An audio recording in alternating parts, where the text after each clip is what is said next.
नमस्कार दोस्तों। अब आपके अपना ही यूट्यूब चैनल में आप देख रहे हैं कि हम आप लोग के बीच लेकर आए हैं इकोनॉमिक का सब्जेक्टिव क्वेश्चन आंसर, जो कि इस वीडियो के माध्यम से हम बताने जा रहे हैं। ये वीडियो बहुत ही खास है, जो इस बार 2023 में 100% क्वेश्चन टकराने की चांसेस है। तो ये वीडियो स्किप ना करें। तो देखिए, पहला क्वेश्चन है, मुद्रा की परिभाषा दे। मुद्रा क्या होता है, जो कि हर एक व्यक्ति के लाइफ में मुद्रा जरूरी है। तो देखिए, कह रहा मुद्रा धातु या कागज का बना वस्तु है जो हमारे दिनचर्या में आय उपलब्ध कराता है तथा वस्तु और सेवाओं के आदान प्रदान की सुविधा उपलब्ध कराता है। तो इसका सही मतलब हुआ, कोई भी हमें ज़रूरत होता है कोई सामान का, वस्तु का आदान या प्रदान यानी कि लिया और दिया जा सकता है। तो ये रुपया के बिना नहीं संभव है, रुपया के बिना ये संभव नहीं है। इसीलिए मुद्रा यानी कि रुपया सिक्का का होता है और कागज़ का बना होता है। ये मनुष्य के जीवन में बहुत ही महत्वपूर्ण भूमिका होता है इसका, मुद्रा का। इसी को हम मुद्रा कहते हैं।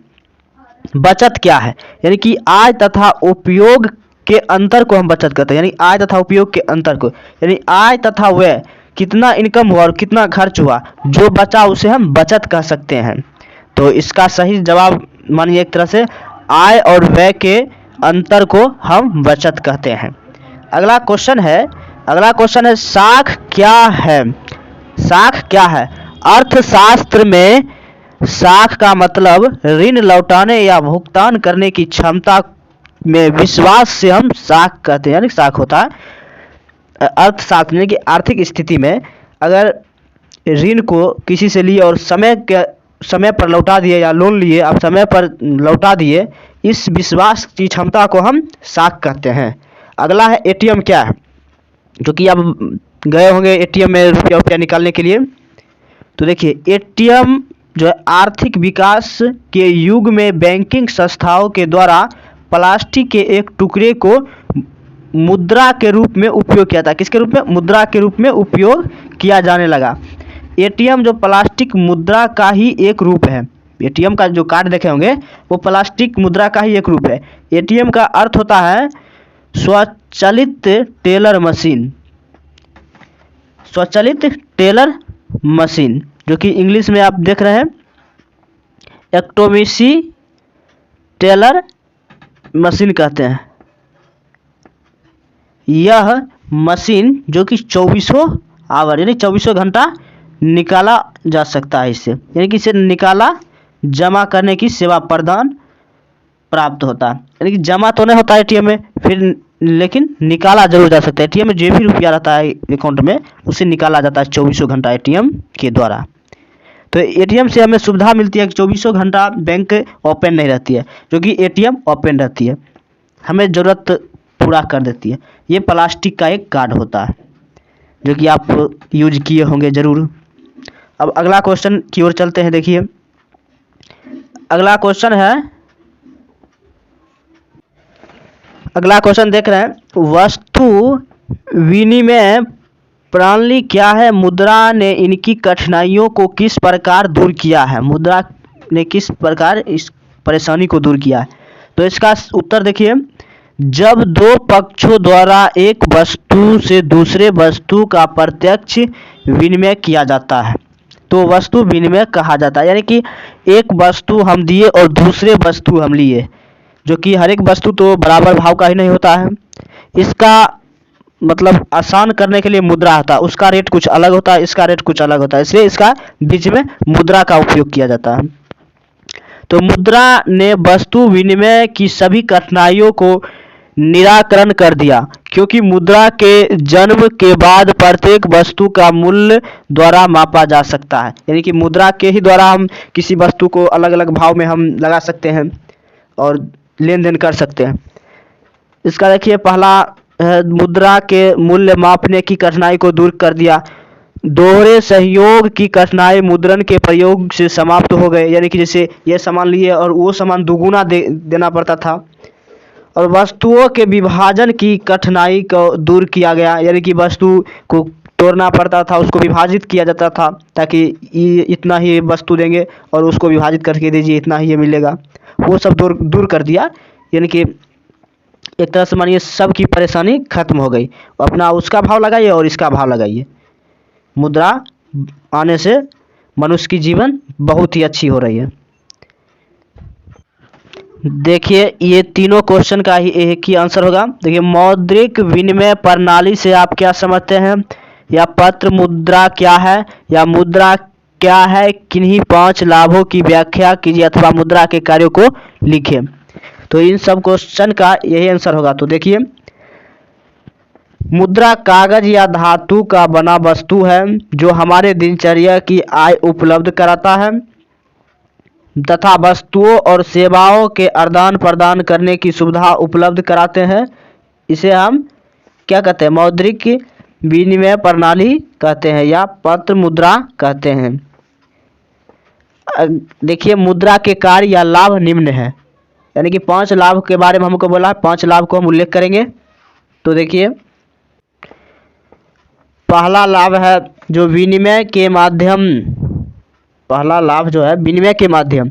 तो मुद्रा जो है विनिमय के एक माध्यम है। आज के समय में लोग अपनी वस्तु या सेवा बेचकर उससे मुद्रा प्राप्त करते हैं और मुद्रा से अपनी आवश्यकता की वस्तुएं सेवाएं खरीदते हैं। यानी कि कोई भी वस्तु बेच करके और दूसरे वस्तु प्रदान करने के लिए एक विनिमय के एक माध्यम है जो कि मुद्रा के द्वारा संभव है। मूल्य का मापन, यानी कि किसी वस्तु का सही तौर पर मूल्यांकन की समस्या मुद्रा के कारण आसान हो गया। किसी भी वस्तु का रेट कम ज़्यादा के आसान हो गया है। अगला है विलंबित भुगतान का मान। विलंबित भुगतान का मान होता है मुद्रा विलंबित भुगतान का सरल माध्यम है। इसके द्वारा ऋण भुगतान में सरलता आ गई है। मुद्रा ने उधार लेने और देने की कार्य को सरल बना दिया। यानी कि मुद्रा के द्वारा हम रुपया किसी से ले सकते हैं, दे सकते हैं। पहले होता था जो किसी से कोई सामान लिया जाता तो उसके बदले में कोई सामान दिया जाता, नहीं तो उसके बदले में जो काम है काम करना पड़ता था। आज के ज़माने वो नहीं है। मुद्रा के द्वारा आप अपना जो भी आपका काम है उतना काम का आप रुपया लीजिए और जो जितना सामान है वस्तु उसका अलग रुपया होता है, यानी कि भाव मेल पाँच करके हो जाता है। अगला क्वेश्चन देखिए, यानी अगला नहीं 4वां नंबर है, चौथा, जो कि मुद्रा का संचय। मुद्रा का संचय देखिए मुद्रा के विशेष गुण होने से इसे भविष्य के लिए संचित रखा जा सकता है। यानी कि इसे भविष्य के लिए संचित, यानी कि इसको हम स्टॉक करके रख सकते हैं। अगला क्रय शक्ति का हस्तांतरण, यानी कि मुद्रा के माध्यम से क्रय शक्ति को एक व्यक्ति से दूसरे व्यक्ति को हस्तांतरण किया जा सकता है। यानी कि क्रय किसी को हम एक व्यक्ति से दूसरे व्यक्ति को हम देन लेन कर सकते हैं। अब अगला 10 नंबर क्वेश्चन देखिए। अगला क्वेश्चन है 10 नंबर, साख पत्र क्या है? साख पत्र क्या है? कुछ प्रमुख साख पत्रों पर प्रकाश डालें, यानी कि कुछ इनके जो भी ऐसे चेक है, बैंक ड्राफ्ट है, ऐसे पर प्रकाश डालें, यानी कि परिभाषा देना है। इसका उत्तर देखिए, साख पत्र का मतलब होता है उन साधनों से जिनका उपयोग साख मुद्रा के रूप में किया जाता है।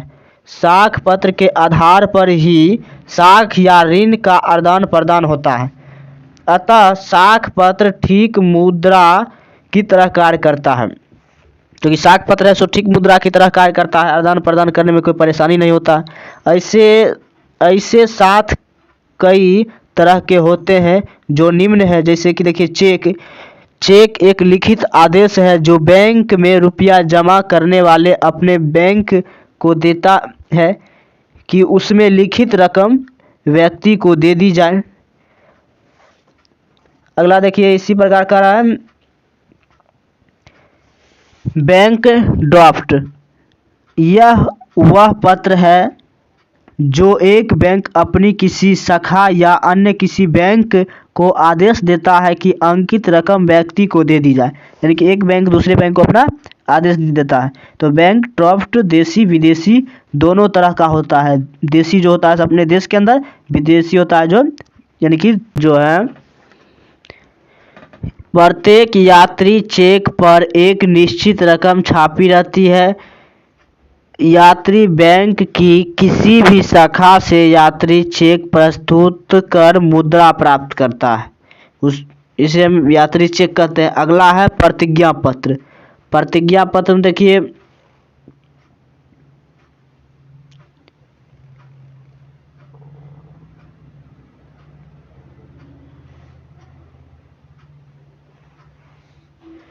प्रतिज्ञा पत्र में यह भी एक शाखा पत्र है। इस पत्र में ऋणी की मांग पर एक निश्चित अवधि के बाद उसमें अंकित रकम ब्याज सहित देने की वादा करता है। प्रतिज्ञा पत्र में जो भी रकम होती है एक निश्चित रूप से ब्याज सहित रकम देने की मांग को हम प्रतिज्ञा पत्र कहते हैं। तो आज के लिए इतना ही क्वेश्चन था। ये वीडियो कैसा लगा? वीडियो अच्छा लगा तो लाइक चैनल को सब्सक्राइब जरूर करें। मिलते हैं अब अगले वीडियो में, तब तक के लिए धन्यवाद।